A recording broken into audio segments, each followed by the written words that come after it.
He stood up then, pacing. Look, if this is about the car, I already said thanks. I appreciate it, but you can't use it to control me. Control, that word again. I have never tried to control you, I replied, but I will not finance disrespect. The room went still. What does that mean? He asked. It means, I said calmly, the car will be returned. He stared at me as if I had just insulted his identity. You're joking. I am not. It was a gift. It was, I agreed, and I made a mistake.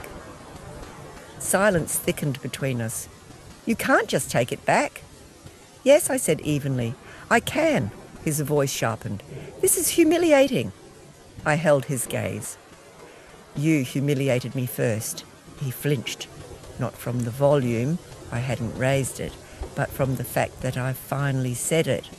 I stood. You may keep your apartment, I continued. You may keep your freedom, but you will not build your confidence on money you did not respect. He was breathing harder now. You're punishing me.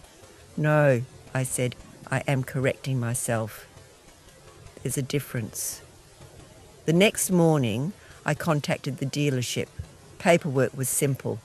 Ownership is not as emotional as people think. Within days, the car was gone. He did not call. He did not text. Weeks passed, then months. Friends began asking quiet questions. Everything all right between you two? I would answer, we are learning.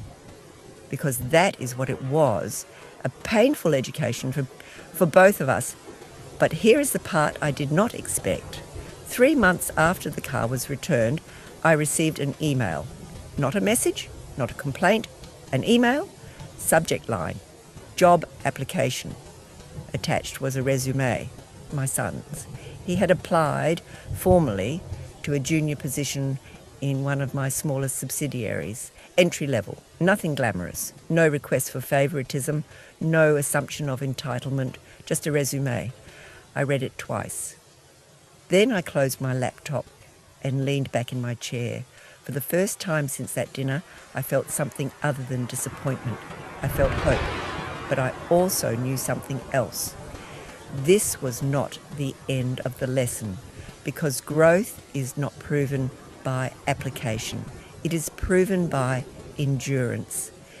And I had one final decision to make, one that would either rebuild our relationship or redefine it permanently.